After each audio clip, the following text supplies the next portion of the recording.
strategy for hitting a max. There we go. We did that today. Like not even You're just, hey old man, you're just gonna have to squat in between. Oh, let's scoot over. There's no room. Man, I got a big butt. He's half cheeking it. No, I got a half cheek. Well, like You things, bring it closer, I can half cheek. movement and dynamic stuff to do before. You get under the like bar. maximizing. Bring it over here, bro. Oh my gosh. I want to put a cheek on that one. I want to share. Nah, my butt's not that wide, bro. We gotta get a little closer. I'm not as wide as you. There we go. That's good. Oh yeah. Now it's like leaning down. Just gotta lay across everybody's knees. There you go. You gonna jump in there, David? Sorry. You don't want to be a part of this? No, I'll be there. I'm just stretching. No, it's the skin's like ashy from rats. I'm that the one off guy. We're gonna talk about warming up. I'm over here doing my stag posted stretching rats. Did I say rats? It just sounded like rat. Yeah. My skin's Rats are rats. They eat me up. Like crawling all over me at night. Like what the hell? I sleep in the low deck of a ship. Oh, I'm next to Brian again. Do I make him look big? Man, dude, I can't man spray. This is bull crap. I got it. Stop posing. All right, what do you Alex, guys you're man spraying too much, bro. You're getting kicked out. You gotta let me. Ooh. There we go. We ready, sir? That's all you do. Not making a topic. All right, warm. I put one out. Now we're gonna do that. How to warm up. How to warm up for a max. All right, let's make this short and sweet. You do exactly what you normally do during training day. Yeah, but how do you warm up? Nobody knows that. Okay, to go into a little bit more depth. If we're specific for a max, well then everyone should already know how they warm up for training. So it's the exact same thing you do. For So how about the guys that don't know how to train and they want to warm up for a max? What do? They don't know how to train, they should never be working up to the max. Alright. We're just gonna Sour Patch Kids. Oh my god. I hate the world. That's what He Alex's obviously attitude doesn't want to do a is. video today, so let's just call it. He didn't even train today. I mean, he's all butthurt and pouty. No butthurt. He's already got the I didn't mindset for already. Saturday. Yeah, he's like in kill mode. He's already got 740 on his back. If you don't know how to warm up for a max, what the hell are you doing? You shouldn't be working out. You pansy. I was saying earlier, I looked good naked before I started working out with you guys. Now I don't anymore. So before you start working out, you should put on a proper amount of body fat. Get your bodysuit ready, and then you're ready to warm up. Get insulated. Make a shirt. You'll be warm already. Powerlifting, how not to look good naked. Be strong. That's not really the case anymore. It is for us. I look good naked. It depends on what you. What you know? Depends what you're looking for. Depends on the level of lighting. Right? Yeah, if I got lighting from the top, you can see my abs. Yeah. Not from the front. Yeah. I got good filters on my Instagram. As long as I'm going from up to down, I'm good. No, as long as Jess is happy. And obviously I have 2 kids, so it's no problem. Yeah, but those kids were 30 pounds ago. Yeah, you know. And one of them was when you were like a small child. Compared to now. Yeah, compared to now. I was still big back then. Alright, so what I do For what? is to Gain warm up weight for or a max. warm Warm up for a max. What I'll do is I'll start off with the bar. I'll get a little bit of technique in, stretch out my shoulders, throw on a plate. Depending on if I'm working out with David or not, then I'll throw on quarters in a plate, or I'll just throw on, I'll just start throwing on plates. Just keep the bar for an hour. I'll throw on plates until I get, I don't know, 100 pounds under my max, and then I'll throw on a belt, and then I'll start throwing on quarters. And I'll do, like with 135, I'll do like 5. With 185, I'll do 5. 225, I'll do that until I hit, I don't know, 315, 365, I'll start doing triples and doubles.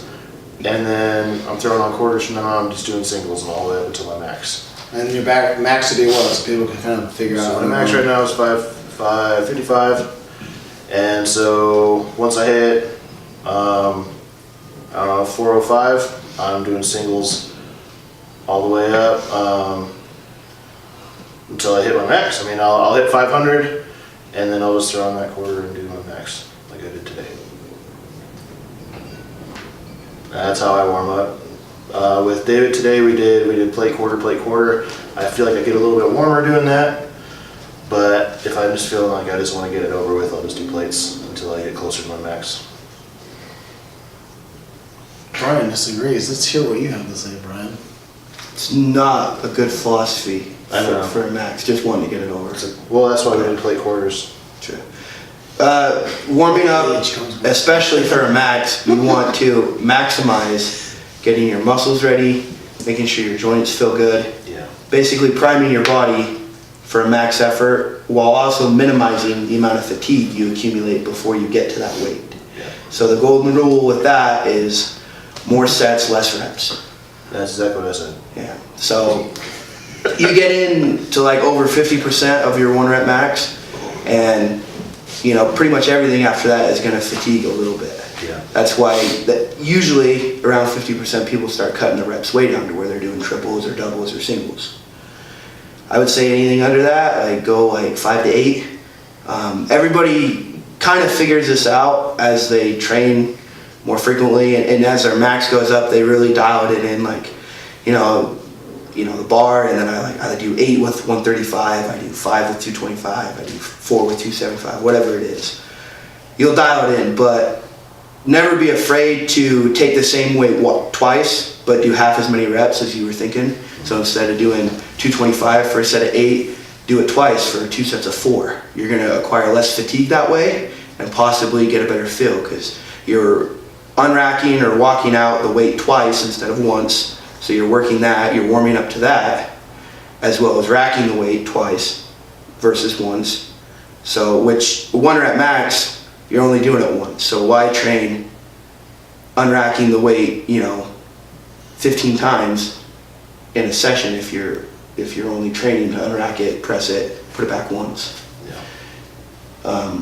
Josh Bryant's a big fan of that. That's why he does a lot more sets, less reps. You want to get good at 1 rep and all the different factors that play into doing 1 rep versus sets, because touch and go sets of 5 is good for building strength. It's not really technically efficient for training a 1 rep max. So your warm up should kind of reflect that too. I like that because it helps me with accumulation. Like if I don't accumulate weight, if I just do a bunch of sets of 225 and then throw on 555, I'm not gonna be able to do it. So I need to start feeling heavy weight. I need to get to 500, feel it. It's gonna be slow, and then I can start speeding up because my body just needs to feel that heavy weight before I can lift the really heavy stuff. So. Yeah, and like with me, I do singles because if I'm training, if I'm training do a top set of 5, I'll probably do 3, 3, 3, and then I'm feeling good, hit 5. But if I'm training for 1 hour max, I'm doing singles all the way up because I'm trying to prep my body, just like how Brian said, for that perfect single every single time. So nothing changes. So I really don't care what weight I do, whether it's plate, or plate quarter. It just depends on how many people are here. I'm still only doing 1 rep because it's exactly like meet day. What happens if you got the perfect first 1 rep and then you decide to be lazy on the second one because your form as reps increase, as in if you're doing more than 1 rep, your form will slowly Deteriorate. yeah, each time. And so if the first rep's 100, then 80, 70, 60, 50, you're practicing less than your best, which is what you need, is 100% everything locked in. So I personally like to doing singles, but to even way before I even touch the barbell, I like to be semi-sweaty because I like the blood flow. Less stretching. Everyone knows if you're really tight and you start to even touch the bar, it's hard to get under the bar, and then it feels like your muscles are ripping, your shoulders, your pecs, your biceps, everything just hurts, your knees. And so the more loose you can get beforehand, I wouldn't say stretch before, not at all. I wouldn't even, me personally, I wouldn't even a foam roll. Because I want a tight muscle, I just want to be sweaty. Once you're sweaty, that's a good sign of the body is ready to work completely together. Because if, let's say, my quads are warmed up, but not my hamstrings or glutes, well, I need my hamstrings and glutes when I squat. So even though my quads may feel good, my hamstrings and glutes won't. So I like to do, when I'm doing heavy single squat, I like to do the bike, and then reverse hyper, maybe some hack squats since I have it, but besides that, that's what I like to do. For squats, I may focus on my shoulder mobility, my pecs, things that hurt when I'm actually moving, but for the most part, the more singles you can do, the better, but you also don't want to do too much. So you don't want to be jumping by 5 pounds, 10 pounds, 15 pounds until you're at 90%. Then you can be a little more cautious. Okay, I'll go 95, 98. Then I'm going to do, like even simply just for your ego, doing 1% more of your max and see how that feels. If that feels good, then you can go for something that is a lot bigger. But just like I said, it all depends. Like each one of us do different things. We may use the same weight, but how we warm up is going to be dependent on our individual cells, and we know that because of constant training.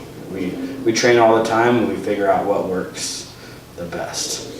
You know, something as stupid as even last week I figured out, okay, since I squat in wraps, I can't squat without wraps the same amount of width or my knees will hurt. And so until I get to my wrap sets, I'm a lot more narrow in my squat stance, my feet, than I would with the wraps. And then when I go to wraps, then I go a little bit out, and then everything feels locked in, warm. I got no knee pain, no issues there. So like even like as time will go on, you'll figure out what works best for you. Don't like what all these top level athletes on YouTube say is. It's like it's more of a suggestion on what they have found works best for them. And so even though that may work for you, it's going to get to the point where you find what works exactly for you as an individual. You're gonna find exactly what's just for you. Like for me, I got a screwy left knee, so I'll throw on my knee sleeves as I'm warming up. Like before I warm up, throw my knee sleeves, hip up on the bike, and I'll do a little bit of moving to get my knees hot and get them to swell a little bit so my knee doesn't hurt as much. Helps a lot with my squatting. It's just kind of like that. You'll find out exactly what works for you. You just have to, it's all about training age. And as long as you're training correctly for a long period of time, you'll learn exactly what works best. You got anything to say, old man? I was waiting for you guys to stop talking. Oh, jeez, dude. Actually, until recently, I never even touched the warm-ups with an empty bar. It was such an odd sensation for me. Everything just had 45s just naturally. Squat, bench, or deadlift. And I have to say, I've come to find that helpful only because, like what Alex was saying, it's almost, not that you're stretching the muscle, but you're going to warm up through the movement. So I too warm up on the bike. I roll, but I don't roll in the sense that people say I foam roll. I do it mostly to loosen up my back because I have old injuries, and to loosen up my knees, my IT bands, and that's it. And then I'm ready to go. But I don't like roll my quads, roll my hamstrings, calves, my sides, nothing like that. I just leave everything. I agree that you need to have tight muscles, but you definitely need to be warm, whether that's increasing your body temperature on a bike or just moving around doing dynamic movements. But with the empty bar, I found that for me, psychologically, if I could keep my form unloaded with just the bar, then that helps me build more confidence. Like if I can do the squat exactly the same with the same reps, not like bombing out, because really I've come to find if you train the same way you're going to compete, then it just slowly starts getting more ingrained. And even though I've been working out a long time, powerlifting, I'm a complete newbie. And I have found that if I take a breath embrace with an empty bar the same way I would with any amount of weight on it, then I become more consistent. And like every single week I'm like, oh, okay, that looked better. Oh, that felt better. And so I think if you just continually warm up the same way that you are if you're on the platform, then you're gonna find what'll work. And some guys, I mean, on a deadlift day, I could probably just put on 225 and start there, but really, I mean, I don't know if that's gonna be the same for everybody. If I do it too light on a deadlift, I feel like, you know, it's not really doing anything for me. But by that time I get to the deadlift bar, I'm already warm.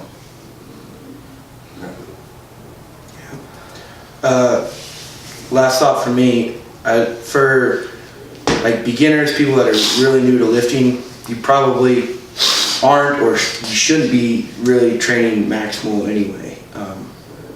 You know, first you learn technique and build strength. You know, there's a big process before you really get into testing a max. So I would say if you're going to err on the side of doing a little bit too much on a warm up than not enough. Because Sure. you know, consequence of warming up a little bit too much, you're a little too fatigued and you don't get the reps or the weight you wanted, you're okay. Consequence of not warming up enough, you pull something, you tear something, your body's not ready for the weight you're about to get under.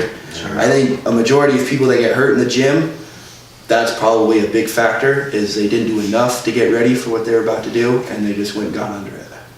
So takeaway I say is, if you do a little bit more, you'll learn from that and say, okay, you know, that was too much, next time I'll cut the reps down a little bit. But if you don't do enough, it might be the last time you work out for a while. Sounds accurate. Yeah. That's a good point to end. Said it. And cut. And just for what, this goes slightly off topic, but David brought it up. Usually when you're hitting a 1 rep max, like a true 100% 1 rep max is on a platform. And a lot of people want to ask, okay, like how can I make meet day like a 100%, a perfect day? And as long as you're warming up during training and feel it works for you, you do the exact same thing on meet day that you do when you're getting ready for to train. And if that's the same ritual of shoes, socks, knee sleeves, elbow sleeves, wraps, belt, like when the weight comes, meet day, you're doing the exact same thing because your body remembers remembers how things feel easily. And so as long as you're practicing the same things over and over again, then the comp day, it's like your body already knows what to do. It's a simple thing. Like if you don't throw on your belt until you have 315 on the bar, don't throw on your belt when you have 225 on a meet day. It's like wait till 315. That's not the day to change anything. No. Everything is the same.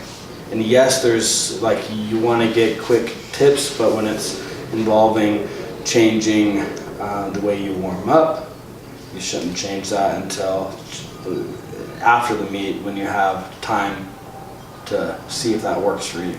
But just it's good is once you find how to warm up, to make sure you warm up exactly the same meet day when you're trying to set your 1 rep maxes. So, I like it. good. Yeah. Yeah. Sweet. We can do that.